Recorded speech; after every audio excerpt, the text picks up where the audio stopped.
大家好，欢迎收看大型娱乐节目《走出科学》，我是邓肯特约。首先是一位粉丝朋友的亲身经历，他和妈妈2019年年初去泰国旅游，入住途中这家酒店的 B112房间。那几天他自己没什么问题，但他能明显感觉到妈妈的神态有些异常，整个人举止变得古怪，不止身体不适那么简单，他隐隐感觉有些不对劲。于是他抱着试试看的心态上网搜索这家酒店。没想到真的看到有一位女性网友声称自己于2016年9月时入住这家酒店，而且正是这个 B112房间。这网友说，2016年9月3日，我们一行9人跟团参加了6天5夜的普吉岛之行。第一晚我们住的是这家酒店，到达酒店是晚上10点，我和一个朋友被分配进了112房间，就是途中这个。一打开房门，我和同伴觉得这房间挺不错的，很干净，就是有一股霉味儿。也许海边都这样潮湿吧。放下行李，我俩去隔壁看看其他几个朋友的房间怎么样。如图所示，当时我的包和披肩放在了沙发上。我们出去2分钟不到就回来了，可回来后诡异的事情发生了。楼主说我的披肩上放着一个半透明的手机壳，我以为是同伴的，就给他了。可他说这是谁的呀？当时我俩就害怕了，因为我确定2分钟前把包包和披肩放在这里时，上面绝对没有手机壳。怎么出门看了眼同伴，回来就多了这么一个东西？我们房间没有外人，我俩的手机是 iPhone 6 Plus， 而这个手机壳更大，是方形的。因为憧憬后面的旅行行程啊，我们也就不再多想了，洗洗睡了。第二天早上我们上车集合，导游问我们昨晚没发生什么事儿吧？楼主就把出现手机壳这个事儿告诉导游了，没想到导游听了后说：“哈，这个酒店确实有问题，以前发生过灵异事件。”但导游没具体说下去。第二天我们到了普吉岛的一家5星级酒店，大家都很开心，玩得很舒服，睡得很安稳。第3天、第4天是去皮皮岛住某个酒店。刚刚上岛，我们团里有一对叫孟子的夫妻，发现自己的钱包不见了，应该是落在昨晚的酒店了，里面有4000泰铢和600人民币。导游给昨晚的酒店打电话，酒店说没找到，但过了1个小时，酒店又来电话了，说找到了，在枕头下面。晚上导游带着孟子夫妇去那家酒店把钱包拿了回来，但里面只剩600人民币了，泰铢不见了。导游说正常，酒店他们捡到钱包啊，有时会私自拿里面的钱当小费。孟子夫妇就接受了，反正银行卡、身份证、人民币都没丢。楼主说之后这几天的游玩啊都没发生什么事儿，重点在第5晚。我们谁都没想到，第5晚的行程啊，要回到第1晚的那个酒店啊。从普吉岛回甲米有4个小时的车程。路上同行的一个叫娟子的女孩和大家聊天，她说，其实第1天晚上睡觉的时候啊，她没关厕所灯，她在夜晚突然看见有3个老外出现在面前，这3个人就像丧尸一样，非常可怕，若隐若现出现在了房间里。导游听后说，其实这个酒店啊有问题，当年海啸的时候死了好多人，也包括很多外国人。但是没有办法，最后一晚我们还不得不住这个酒店。到达酒店已经是深夜12点40了，导游给我们分了房间。这一次住的呀是3楼的几个房间，只有孟子夫妇住的是2楼的219。回到房间后，314房间的2个女生一开房门，发现电扇自己在转，而且她们还没插房卡，没来电呢，也没开窗户，电扇怎么自己动了？她们吓得马上关门，行李都没放，来到隔壁找我们俩和其他的朋友说，咱们今晚都挤一挤吧，反正早上6点就集合，大家在这儿聊聊天，洗洗漱，把这晚上熬过去吧。大家就挤在一个房间里，开着灯聊天。大概凌晨4点左右，楼主说，我突然看见床边有个影子，像一个老头弯着背走路往房门的方向去，就3秒，瞬间消失了。我当时一句话都没有说，也没有告诉屋里的其他人，我不想让他们害怕。我一直说服自己是因为不睡觉太累了，出现幻觉眼花了。就这样一直熬到凌晨5点30分洗漱。6点上车集合，没想到上车后，孟子夫妻告诉我们，我们丢的那4000泰铢突然出现在了床上，这里就非常奇怪了。他们之前是丢了4000泰铢，但那是第二晚在普吉岛那个5星级酒店丢的。为什么回到这家酒店门关的死死的，却突然莫名一觉醒来，在床上出现了4000泰铢？哎，要说这酒店里这个鬼也真够厚道啊！入住送手机壳啊，临别还送4000块钱。楼主说他们不敢深究，只想赶快坐飞机回国。这个事儿啊，也就成了一个谜了。去机场的高速上，导游听我们聊起此事，也觉得不可思议，就顺便问了一下孟子夫妇：“你们昨晚是哪个房间来着？”他们说219。没想到导游说：“难怪。”过了好一会儿，导游告诉大家，219是有问题的，真的闹鬼。因为曾经有中国游客在里面上吊自杀了。最后楼主说，这次普吉岛旅游啊，十分失望，十分愤怒。这样的酒店怎么能给人住呢？他还说啊，还是曼谷好，等等等。帖子内容啊就到此结束了。咱们今天投稿这位当事人啊，当时就坐在这个酒店的房间里读完了这个帖子，帖子里这个房间的照片也和自己面前的一模一样，让他浑身发冷，脊背发凉，汗毛倒竖，阵阵惊恐。他立刻把母亲身体不适的事情啊和这个帖子发给了地陪。地陪啊当时给他回复了2条，说第一，这个酒店确实是这样，海啸时候啊死过人，当地搞旅游的都知道。第二，地陪还问了句：“你妈妈是不是碰了酒店外面花坛里那些花了？那些花千万不要碰。”当事人说他妈妈之前还真的碰了。随后地陪和酒店方沟通，帮他们换了酒店。当事人说离开之后啊，妈妈状态也一样不是很好，一直到回国之后啊，找了点所谓高人，搞了点法事，最后才慢慢恢复了正常。如今5年过去了，想起当时的泰国之行，依旧心有余悸。好，今天的第一个故事讲完了。这里要给大家插播一个后续啊，之前毒可乐那期咱们说了一个事儿，就是路边捡到的饮料不要随便喝。那么有一位叫元宝路啊，为了保护当事人的隐私，咱们就不透露他的具体身份了啊。某位网友给我私信说啊，邓肯，我在那个工地塔吊下面前天捡到了一瓶冰红茶，挺热乎的，我给喝了，没啥事儿吧？我说随便捡的东西不能喝，那你身体没什么问题吧？他说没啥问题，反正挺热乎的，当时量了一下36度左右。哎，为了慰问这位叫元宝的朋友，我给他寄去了咱们的老朋友妙界肩颈按摩仪。之前妙界的视频里，没想到大家的关注点啊都在我那条腿上。邓老爷这条腿啊，还是条大腿，因为被我的美腿所吸引，商务急忙跑来问我还有没有福利时间，那我就再次为艺术献身，他们应该不会再两眼一黑了吧？好了，言归正传，妙界肩颈按摩仪真的是我一直都在坚持用的好产品。之前试了一些100来块的按摩仪，要么没力按不透，要么就是力太大按的嗷嗷叫。虽然便宜，但不靠谱，我也不太敢和大家乱推荐，毕竟按不好啊，对身体造成伤害是得不偿失的。妙界8D 按摩头是研发测试了很久的，和手掌慢揉慢推的动作一模一样。往肩上搭好扣上，你会感觉这钱确实没白花，肩膀这块就跟通了一样，很舒坦。而且你想想，一趟按摩店打完折都要300，妙界随时随地能按，还把全身上下肩颈腰背腿全包了，省心又省力，划算多了。大家每次要开始认真工作，脖子肩膀就会开始造反酸痛，当下最有效的就是来一场按摩，拿它调下力度模式，人活过来了，烫牛马也来力。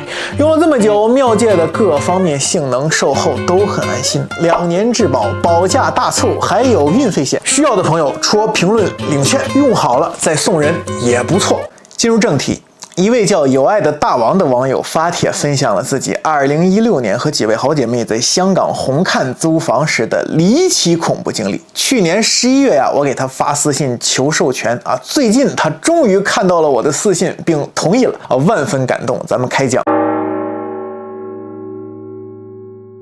楼主说，在香港生活的人都知道这边凶宅挺多的。2016年中元节前后，我所住的地方就发生了一些解释不清的事情。楼主大学毕业后在香港念的研究生，研究生毕业后在香港某个大公司保某工作。研究生期间，他一直和4个姐妹，一共5个人，在旺角那边租的老房子。房子啊，除了防潮措施做得不太好之外，其他啊，大家住的都挺开心的。研究生毕业后，楼主选择留港工作，入职前还有一段时间的休假。旺角的房子还有2个月就到期了，要重新找房子。正好之前的2个小姐妹小 T 和小 R 也要留港工作，我们3个就决定重新找一个房子，3人合租。当然啊 ，T 和 R 这些名字啊，大家不用特别去记。楼主当时回老家北京休假去了，小 R 是兼职摄影师，在香港比较忙，所以找房子的重任就落在小 T 身上。T 每天很辛苦，来回跑地方看房子，楼主觉得很过意不去。终于有一天 T 说啊，找到了，有一套挺大的房子，3居室，2卫1厅，才13000一个月。就香港的房价而言啊，这非常便宜了。在红磡 T 讲得很开心，可楼主听见红磡2字，心里一沉。这地方不会有问题吧？因为对香港有点了解的朋友啊，一听说红磡2字，第一想到的就是殡仪馆，第二想到的是那边有体育馆啊，举办过很多著名的演唱会。楼主虽然怕红磡的房子阴气重，但又不好意思说什么，因为这些天小 T 忙前忙后找房子挺不容易的，自己在挑理啊就不好，于是决定啊就租这套房子吧。楼主留了个心眼儿，请小 T 问问中介啊，为什么这个房子会比较便宜。T 说可能离地铁站比较远，得坐3站公交才能到红磡地铁站。楼主听了这些话呀，心里稍稍得到了一丝慰藉，因为他知道在香港租房子，如果房子是凶宅的话，中介和房东是有义务告知租户的。既然中介没说这里是凶宅，那可能就没什么问题，没死过人。过完休假的日子，楼主回到香港准备入职。到香港之后啊，因为之前的房子还没到期，他暂时住在旺角那边。随后的一天，另外2个合租的小姐妹啊说，反正也没事儿，去你们的新房子看看呀。楼主就带着这2个小姐妹去了那个新租的房子，找到的时候已经是晚上了。走进房间以后，大家看这个新家有很长很长的一个走廊，就是图片中这个，而且走廊灯都不开，第一眼看上去就有点恐怖。其中一个小姐妹刚到这里就被吓到了。走廊的尽头是卫生间，楼主说我真不知道是什么脑瘫设计的走廊，占这么大空间又没有实际的用处。香港本来就寸土寸金。其中一位小姐妹对这些东西啊很敏感，她说这里有一种比较压抑的感觉。看完房子我们就离开这里了，因为过几天才正式入住。去坐电梯下楼的时候，小姐妹站在电梯中间，正对着电梯的门。电梯关上的一刹那，楼主发现这位小姐妹脸色惊恐，面色煞白。楼主问她你怎么了？小姐妹说刚才电梯关上门的一刻，我看到一个黑影在外面。另一位小姐妹和楼主啊听了这话呀，2个人也非常害怕。楼主说我们俩战战兢兢地安慰她啊，应该是你看错了。这时候电梯来到1楼，开门了。迎面进来的是一位东南亚男子，他看见我们3个惊恐的眼神啊，还非常尴尬又不失礼貌的朝我们仨笑了一下。现在回想起来啊，我觉得我们仨的表情啊有点滑稽。事情就这么过去了。楼主觉得呀是小姐妹看错了。之后到了日子了，楼主就和 T、R 搬家入住了这里。楼主和 R 先搬进去的，因为 T 还要在外面住几天。入住之后啊，刚搬进去几天啊，没什么事儿，上班也很累。但时间来到8月中旬，开始发生了一系列的事情。第一件事情，楼主说 R 是摄影师，他每天要出去拍摄，很晚才回来。这晚10点左右，楼主自己在家洗澡，也就是走廊尽头的那个卫生间。洗着洗着，突然听到有人敲了2下门，声音很大。因为这个卫生间是推拉门，所以敲门声是有别于普通的门的。楼主以为 R 回来了，就推开浴室的门大喊：那谁，你回来了？没人理我。楼主觉得可能是 R 回来太累了，不想说话，就继续洗澡。洗完澡擦干身子，楼主出来找 R， 可家里根本没有人。楼主掏出手机给 R 打电话，问他有没有回来过。 R 说没有啊，我还在外面拍东西呢，今晚可能会再晚一点回去。楼主瞬间懵了，难道我刚才听错了？难道是风拍门的声音？顿时有点害怕，就赶快赶回自己的房间，给远在北京的男友发信息，和男朋友视频聊天，一直聊到R回来才关视频睡觉。睡前楼主安慰自己，肯定是听错了。楼主写这个帖子的时候查了一下当时和男朋友的聊天记录，发生拍门事件那天是2016年8月15号晚上。至于为什么要跟大家提这个日子呢？我们先按下不表，一会儿再说。第二天，楼主就没再想敲门这个事儿了。又过了一天，第3天晚上，R 的朋友来香港玩，R 今晚出去陪朋友在酒店住了，又留楼主一个人在家过夜。楼主说，我虽然平时没心没肺的，但有时候自己一个人独处还是会害怕。那天晚上我把家里所有的灯都打开了，包括我房间也开着灯，然后把房门锁上，窗帘拉上，窗户也都关紧，躺在床上玩手机。楼主说，那天晚上是大老板的生日，工作群里老板在发红包，大家都在抢。我在香港从事的是金融行业，大家发红包也比较阔气，一直到11点半，大家才在群里散去。楼主放下手机准备睡觉，此时楼主的方向是头朝窗户，屁股朝房门。就在快睡着但还没完全睡过去的时候，突然感觉到屁股有抚摸感。楼主说，绝对是有东西在我屁股上摸了一下，一种微微的压迫感。楼主心里一惊，立马转过身去，房间里什么都没有此时他大脑完全是空的，他用力回想刚才到底发生了什么。没错，我不是幻觉，就是有人摸了我，那是一个真真切切的抚摸感。楼主害怕的睡不着了。那一晚他回忆说，真是睡一会儿醒一会儿，醒了又迷迷糊糊眯一小会儿，一直折腾到天亮，大概7点多，靠在床上看着手机，心想天都亮了，肯定没事了。可此时他突然听到窗帘和窗户之间上方的空隙部分突然有翅膀扑腾扑腾的声音，很大。楼主心想是什么鸟在窗外扑腾吧，还能这么大声音？站起来拉开窗帘，拉开的一瞬间，突然有一只鸟飞进了屋里。楼主吓得尖叫起来，瘫坐在床上，抬头看去，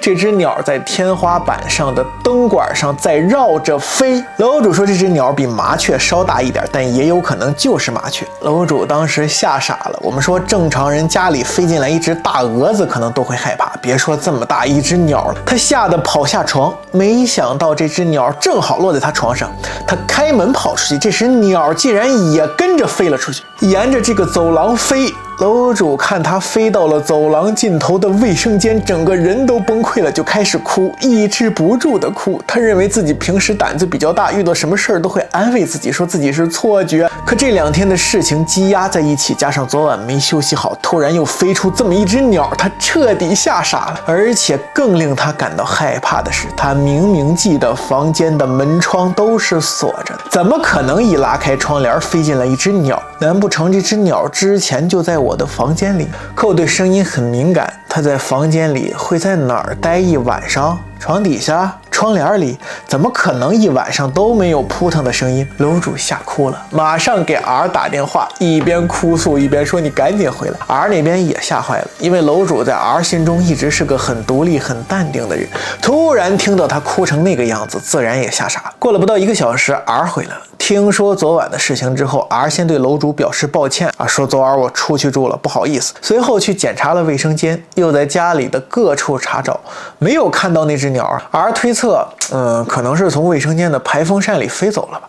既然家里现在没有这只鸟了，楼主也松了一口气。楼主收拾东西要去学校图书馆待着，不在家里耗着了。虽然自己是研究生毕业了但学校的学生卡还没过期。 R 陪楼主下楼往公交站的方向走，走着走着， R 突然对楼主说，其实有一件事儿我一直没告诉你。 R 说，我的手机从咱们搬到这里后就开始半夜自动拨电话，早上醒来我会发现手机有很多拨出去的拨号记录，而且不是乱码，是一些有规律的数字，520、521之类的。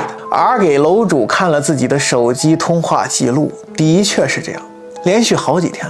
R 说一开始觉得是自己夜里不小心碰到了，因为手机睡觉时自己确实放在旁边，但是第一，咱们没搬这里之前，从未发生过这样的事儿。第二，我的手机是有密码的，总不能我在梦中把密码输对了，然后又压到了自动了拨什么520、521之类的吧？这太不可能了吧！楼主在去公交站的路上越想越害怕，脑子很乱，只想赶紧去图书馆人多的地方看书，刷刷手机。这一天啊是8月17号，楼主没有把这些事儿给远在北京的父母说，因为他出来读书以后啊，对父母从来都是报喜不报忧，跟父母说了，他们除了担心也帮不上任何忙。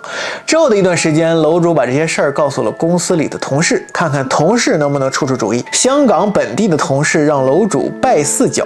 大概就是途中这种，一般那边比较迷信的人啊，搬新家会这样拜一拜，求个心安。还有一个潮汕的同事啊，帮楼主去求了一个开光的佛牌，让他挂在房间里。还有一个开了光的佛的照片，也让他摆家里。楼主的男朋友啊，在北京学心理学的，也上过一些关于灵气的课程。男朋友帮楼主摆了一个水晶阵在家里。后来楼主说，也不知道是因为水晶阵啊，还是佛牌佛像的缘故，从那之后家里还真的就没发生什么奇怪的事情。一直到后来搬走都是平平静静的，直到后来的一天，楼主猛然发现了当初的问题所在。在此可以给大家揭秘，楼主为什么特意记得恐怖事情发生的第一天是8月15号了。后来的一天，楼主去一个香港朋友家吃饭，和对方说起此事。这位朋友说，你可以去网上查一查，香港很重视这些的，有一个网站可以查哪个房间发生过横死、非正常死亡事件，专供买房租房的人查阅的。同事说着说着就打开电脑帮楼主查，楼主所在的地址是香港红磡某某某第98号。很快，香港朋友帮楼主查到，他这个房子呀没什么问题，而问题竟是在对门的96号房，在档案的黑名单之中，那里发生过一起自杀事件，时间是3年前的2013年8月15号。凶宅成因记录里写着，下午1点53分，清洁工人察觉该单元传出恶臭，报警后开门发现有男子昏倒在地，经救护员抢救验证证实身亡。初步调查后，相信系自杀。听到这儿，楼主大脑一片空白。原来我自己这间房子不是凶宅，而对面那一间是。这也解释了为什么租房子时这间房子很便宜，而房产中介没有告知凶宅事项啊。因为我这个98号的确不是凶宅，只不过我们和凶宅做了邻居。而且楼主看着眼前的日期，对门发现尸体的日期是2013年8月15号，而楼主发生怪异事件的当晚正是3年后的2016年的8月15号，而2天后发生摸屁股事件和飞鸟事件那天是8月17日，后来一查才反应过来，正好是2016年的中元节。楼主说，直到现在我也不明白这些事儿为什么会这么巧。上述的任何一件事儿单拿出来我都不会太在意，然而这一系列的事情同时发生在了搬家后，同时发生在了那个特殊的日期，让我至今依旧汗毛倒竖，周身发冷。楼主说，以前听长辈讲过种种事件，但自己从未体验过，直到这个2016年的夏天。我希望以后我身上再也不要发生这种事情了。最后，楼主提醒网友们，尤其是在中国香港的朋友们，在租房的过程中要小心查清楚，即使你租的不是凶宅，如果紧邻凶宅也要注意啊，尽量不要租，尤其是房租异常便宜的时候，一定要问清原因。帖子到此结束。帖子里啊，楼主虽然给具体地址打了码，但我们依旧可以根据一些线索查到，应该就是大家现在看到的这栋黄色的老楼。而我在查询资料的过程中，我又发现了一个更加恐怖的事情，我至今啊还没有告诉楼主，怕他再次被吓到。当年楼主香港同事给他查到2013年8月15号对门有人死亡，可是我又查到2016年2月24日，也就是楼主搬入这里的半年前，还是对门96号，又有一名37岁的男子因为财务问题走投无路，在房间中自杀身亡了。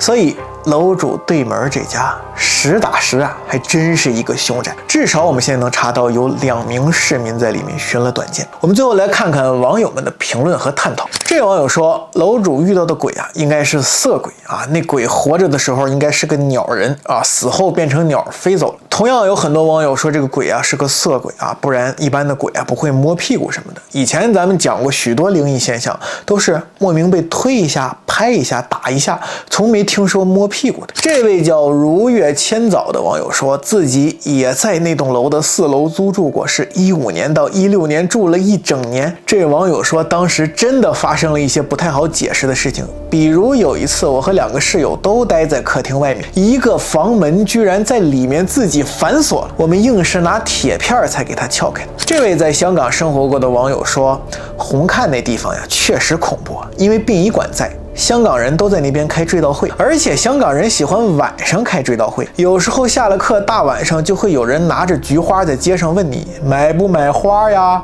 买你奶奶个大鸡腿，吓死人了。这位叫山寨子的网友说，不要怕，用广东话跟他讲，你们给我搞的这个东西I'm angry。 这位香港网友聊起了他们那边的民俗，他说不拜4角就入住新房啊是大忌，长廊本来就聚阴啊，最好开一盏长明灯，用暖光一直照这个走廊，再带个护身符什么就不会有事儿了。这位网友针锋相对提出了相关科学的猜测。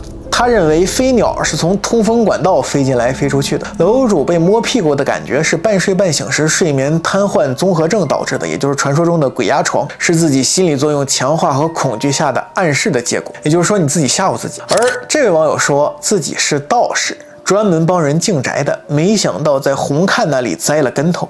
自己的女友当年在香港上班，就在红磡租了个小房子。我去香港陪她，没想到第2天就头痛欲裂、浑身发烧的感觉，但体温就是正常。又待了1天，还是没有好转，直到第3天，我坐地铁通关去深圳，回到内地之后，瞬间身体负面状态就消失了。自己这辈子再也不去香港红磡那边了。最后有网友查到一个比闹鬼灵异还可怕的事情，就是楼主当时所住的那个98号后来被爆出这里的房东和中介专门把房子租给内地来的学生，然后各种要挟和敲诈，欺负外地来的学生们人生地不熟。我估计不出意外楼主3人当年可能也是被他们坑了。这也印证了咱们之前鬼楼节目里经常说的2个观点第一，什么鬼都没有我们穷鬼可怕。第2人比鬼可怕多了。好，感谢大家耐心收看本期节目。这期和以往的凶宅相比